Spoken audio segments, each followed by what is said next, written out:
నమస్తే, welcome to think Andhra. నేను మీ ప్రియాంకరావు.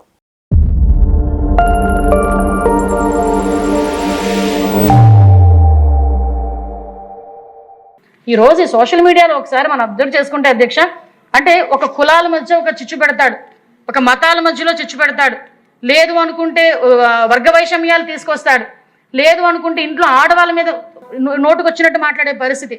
మీ అందరికీ ఒక విషయం చెప్పాలి అధ్యక్ష, మనకి మామూలుగా మన సొసైటీలో మతం మార్చుకునే ఒక అవకాశం ఉంది అధ్యక్ష. కానీ జగన్మోహన్ రెడ్డి పుణ్యమా అని చాలా మంది కులాలు మార్చుకుంటున్నారు అధ్యక్ష. ఎందుకంటే చాలా మంది పేరు రెడ్డిలు కూడా చౌదరీల కింద మార్చుకొని సోషల్ మీడియాలో పోస్టులు పెట్టే పరిస్థితి.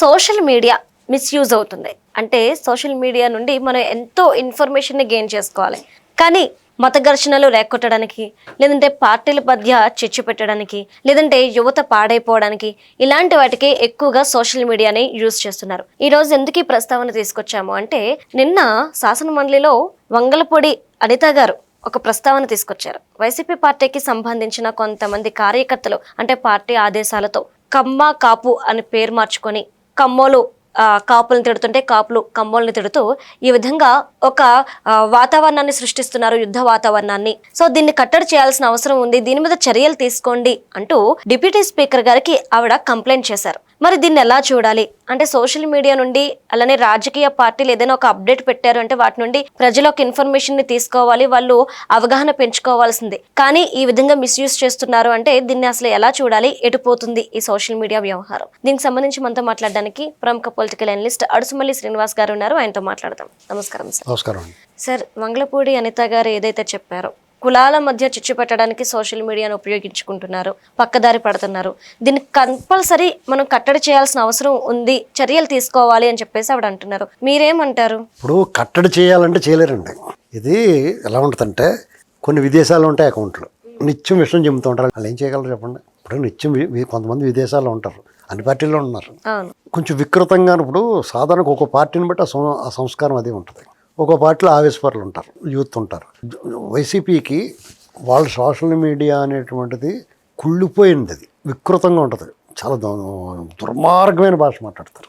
వాళ్ళు సపోర్ట్ చేసి వాళ్ళు కూడా అలాగే మాట్లాడతారు. అంటే వాళ్ళు నీతి కౌరులు చెప్తారు, అతడు ఏమైనా చెప్తే మళ్ళీ దానికి మళ్ళీ వెంటనే వచ్చేసి మళ్ళీ నీతి కౌరులు చెప్పేస్తారు. అనన్న మాటలు అన్నట్టుగా పెద్ద పెద్ద ప్రొఫెసర్లు కూడా మాట్లాడుతూ ఉంటారు వాళ్ళ సపోర్ట్గా. దీనికి అనవైడబుల్ అండి. ఇది ఎలా ఉంటుందంటే, దీన్ని కొత్తగా ఏమి యాడ్ చేస్తారంటే, ఇప్పుడు ఒక రెండు ప్రధాన కులాల మధ్య కొంచెం విభేదాలు ఉంటుంది, పోటాపోటీగా ఉన్నాయి అనుకున్నప్పుడు, ఇప్పుడు మీకు ఆంధ్రప్రదేశ్లో కొన్ని ఏరియాలు చాలా సెన్సిటివ్ మ్యాటర్స్ ఉంటాయి. ఇప్పుడు అమలాపురం సైడ్ ఉందనుకోండి, కాపులకి దళితులకి మధ్య పెడతారు. అలాగే కొన్ని ఏరియాల్లో కాపులకి కమ్మారికి మధ్య పెడతారు. కొన్ని ఏరియాలో బీసీలోనే రెండు కులాల మధ్య పెడతారు. వాళ్ళు చాలా సేమ్ ఓల్డ్ స్ట్రాటజీ అది. కొంతమంది ఫేక్ అకౌంట్లు వచ్చినాయి కదా, ఇప్పుడు సోషల్ మీడియాలో ఫేక్ అకౌంట్లు ఉంటాయి. ఇప్పుడు ఇది వరకంటే అంత విస్తృతమైన ప్రచారం ఉండేది కాదు కాబట్టి పెద్ద ప్రమాదం ఉండేది కాదు. ఇప్పుడు ఏమైందంటే, సోషల్ మీడియా వేదికగా కొంతమంది ఫాలోవర్స్ ఉన్న వాళ్ళు ఏం చేస్తారంటే, వాళ్ళు ఫేక్ అకౌంట్లు పెట్టుకుని ఆ ఫేక్ అకౌంట్లతో ఒక రాజేస్తారు. దానికి పెద్ద వ్యూస్ ఉండవు, దాన్ని ఎక్కువ వ్యూస్ ఉన్నవాడు షేర్ చేస్తాడు. అప్పుడు అందరికీ తెలుస్తుంది. దాంతో అటు నుంచి అటు వాళ్ళే ఉంటారు, అటు ఇటు కూడా. అది విచిత్రం. ఇక్కడ ట్విస్ట్ ఏంటంటే, వాళ్ళే అటు ఇటు ఉండి దాన్ని మెల్లగా రాజేస్తూ ఉంటారు. రాజేసి ఇదేం తలనొప్పిరా బాబు అనుకుంటారు. అందులో ఒక్కోసారి ప్రధానంగా కొంచెం ఇన్ఫ్లుయెన్స్ ఉన్నవాడు నాయకులు వాళ్ళు కూడా అందులో అడుగట్టాల్సిన పరిస్థితి వస్తుంది చర్చలకు వెళ్ళిపోయినప్పుడు.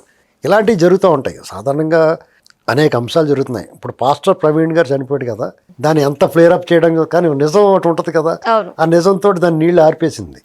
ఇప్పుడు సోషల్ మీడియాలో ఎంత విషయం చిమ్మినా తాత్కాలికంగా అప్పటికప్పుడు అనిపిస్తుంది, కానీ తర్వాత ఎవరికక్కడ వాస్తవాలు తెలుస్తాయి. వాస్తవాలు అనేటువంటివి ఉంటాయి కదా. ఇప్పుడు పాస్టర్ ప్రవీణ్ది అతను మర్డర్ చేశారు, అది ఇది అని పెద్ద పెద్ద గొడవ చేశారు కదా, దాన్ని ఆర్పేశారు కదా, వాళ్ళు చూశారు కదా, వాస్తవాలు కళ్ళ ముందు పెట్టి నోరు మూసుకున్నారు అందరూ. ప్రస్తుతం బాలకృష్ణ గారు చిరంజీవి గారు అంటున్నారు. యాక్చువల్గా బాలకృష్ణ గారికి చిరంజీవి గారు గొడవ కాదు అది. దాన్ని అలాగే అంత హైలైట్ చేస్తున్నారంటే, జగన్మోహన్ రెడ్డిని అతను సైకో అన్నాడు కాబట్టి డెఫినెట్గా వాళ్ళు బాధ వస్తుంది. వాళ్ళు ఎగ్గడతాను చూస్తారు, వాళ్ళు డైరెక్ట్గా అనరు. వాళ్ళు ఇదేంటి అన్నామంటే ఇంకోసారి అంటారు వాళ్ళు సైకో అని. అంచేత వాళ్ళు చిరంజీవి గారిని లాగారు. చిరంజీవి గారు కూడా లెటర్ పెట్టి ఇచ్చాడు ఆయన. ఆ లెటర్ మరి నిజంగా అది ఫేక్ అంటున్నారు, మళ్ళీ అది నిజం తెలియదు. ఇది సాధారణంగా చిరంజీవి గారు వివాదాలకు దూరంగా ఉంటాడు, అసలు వివాదాలు రాడైనా. అనుకోకుండా నిజంగానే ఆయనకు అవమానం జరిగింది. చిరంజీవి ఫ్యాన్స్ ఎవరైనా సరే ఆయనకి జరిగిన అవమానం ముందు అసలు మిగతా అవమానాలు ఏది కూడా లెక్క కాదు. జగన్మోహన్ రెడ్డి హయాంలో ఆయనకి జరిగిన అవమానం ఎందుకంటే మెగాస్టార్ అండి ఆయన, ఎలాంటి స్థాయి నుంచి ఎలా ఎదిగాడైనా దాని వెనకాల ఎంత కష్టం ఉంటుంది, ఎన్ని గండాలు దాటుకుని రావాలి. ఇలాంటివన్నీ దాటుకుని వచ్చిన వాళ్ళకి జగన్మోహన్ రెడ్డి లాంటి పనికిమాలినోడు తన ముందు కూర్చోబెట్టేసుకుని చేతులు కట్టుకుంటే ఈయన నమస్కారాలు పెడితే స్వీకరిస్తున్నాడు, ఎరిలో నవ్వుకుంటాను. చిరంజీవి అమ్మాయిలుగా మాలాట వాళ్ళు అందరూ కూడా బాధ వచ్చింది, ఏంట్రా ఇది ఇలా చేసాడని. కాబట్టి దాని ముందు ఏదైనా తక్కువే. అలా బిహేవ్ చేసిన బాలకృష్ణ సైకో అన్నందుకు వీళ్ళు ఇంకా పొగడాలి, ఒక రకంగా చెప్పాలంటే అతను మద్దతుగా నిలవాలి. సరే వాళ్ళ మధ్య ఏదో ఇలాంటి టైంలో ఇప్పుడే ఎంటర్ అవుతారు వాళ్ళు, అటు ఇటు కూడా పేర్లు పెట్టుకుని ఎగదోస్తూ ఉంటారు. సరే ఇక అది ఎప్పటికప్పుడు తెలుస్తుంది అనుకోండి. అలా అన్నిసార్లు అదే అప్లై చేస్తే అది పెద్ద విలువ ఉండదు.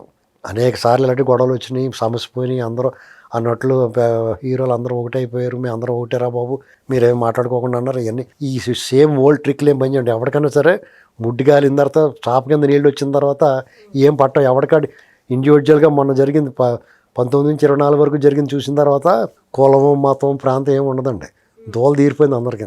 అందుకని చచ్చినట్టు కలిసారు అందరూ ఉన్నాయి, అందుకని కలిసే ఉండాలి. కలిసి లేకపోతే ఇడికి ఇద్దరినే తొంతారు. సింపుల్ ఇది అంతే. దీనికి ఎవడో ఒకనొకటి బతిమాలుకోక్కలేదు, ఒకరినొకటి పొగుడుకోక్కలేదు, కలిసి ఉంటే చాలు. అంటే ప్రజలకు తెలుసు ఖచ్చితంగా తెలుసండి, ఖచ్చితంగా తెలుసు. ఇలాంటివి ఏమీ పని చేయమండి. ఇంకా ఇది కొత్త స్ట్రాటజీ ఏం కాదు, పాత ఎప్పటి నుంచో వాడుతారు, రాజశేఖర రెడ్డి దగ్గర నుంచి వాడుతున్నారు. అది ఒక 40-50 ఏళ్ళ నుంచి ఇదే పని వాళ్ళకి. ఇన్నాళ్ళ పని జరిగింది, ఇక పని జరగదు. ఇప్పుడు ఏం వాడినా పని జరగదు. ఇంకా జగన్మోహన్ రెడ్డి గారు ఎన్ని ఎత్తులేసినా కానీ అసలు ఎన్ని ఎత్తులేసి ఏం చేసినా పని జరగదండి. కొన్నాళ్ళు అరుచుకుంటారు వాళ్ళు వీళ్ళని, అయిపోయింది. దాని తర్వాత నూరు నొప్పి వచ్చి మానేస్తారు. కానీ కార్యకర్తలు కూడా అలర్ట్గా ఉండాల్సిన అవసరం ఉంది కదా సార్. ఏమండి అలర్ట్గా ఉండకపోతే ఏం చేస్తారండి, ఎవరికి నష్టం?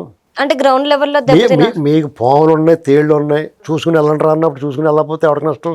పాము కడితే మీకే కదా నొప్పి. మాకేగా. అందుకనే ఒళ్ళు దగ్గర పెట్టుకుని ఎవరికాడు పని చేసుకోవాలి.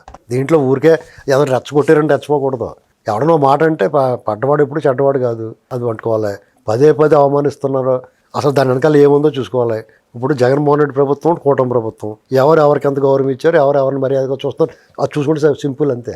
ఈ చిరంజీవి గారి ఎపిసోడ్లో అయితే అలాగే దళితుల విషయంలో ఏ ప్రభుత్వంలో ఎవరికి అన్యాయం జరిగింది, ఎవరు చంపేసి ఇంటికి డెలివరీ ఇచ్చారు, ఎవరిని ఎత్తున పెట్టుకున్నారని చూసుకుంటే సరిపోద్ది. నిరుద్యోగ యువత ఎవరి విషయంలో వాళ్ళు ఎలా ట్రీట్ చేశారు, ఎవరు ఉద్యోగ అవకాశాలు కల్పించారు, ఎవరు ఏం చేస్తారు చూసుకుంటారు. సంక్షేమ పథకాలు ఎవరు ఎలాగ ఇచ్చారు, ఎవరు ఎక్కువ పెంచి ఇచ్చారు అనేటువంటి చూసుకుంటే సరిపోద్ది. సింపుల్. దీంట్లో పెద్ద రాకెట్ సైన్స్ ఏం అక్కర్లేదు. మన కళ్ళేవా, మన బుర్ర లేదా, మన బుద్ధి లేదా, అంతే. దీనికి మళ్ళీ ఇంకోటి చెప్పాలి వచ్చి, దీనికి ఎవరికి ప్రబోధం చేయక్కర్లేదు. ఇలా మాట్లాడుతుంటే నోటికి మాట తగిలి, నీటికి నాచు తగిలి పెరుగుతూ ఉంటుంది అంతే. దీనికి పెద్ద ఏం అక్కర్లేదు. తిట్టుకుంటారు, ఎన్నిసార్లు తిట్టుకోరు. ఇప్పుడు శోభన్ బాబు గారు, కృష్ణ గారు, 2 సినిమా హీరోలు ఒకళ్ళు దారుణంగా పాంప్లెట్లు వేసుకుని మా చిన్నప్పుడు. ఇప్పుడు అంటే సోషల్ మీడియాలో తిట్టుకుంటున్నారు. రామారావు గారి కృష్ణ అభిమానులకి, కృష్ణ గారి చిరంజీవి అభిమానులకి, రామారావు గారికి నాగేశ్వర అభిమానులకి పేడ చల్లుకుండా ఇవన్నీ ఉండి ఇవన్నీ శాశ్వతంగా ఏమి ఉండవు, తాత్కాలికంగా అప్పటికప్పుడు ఉంటాయి అంతే. Right. Thank you so much sir.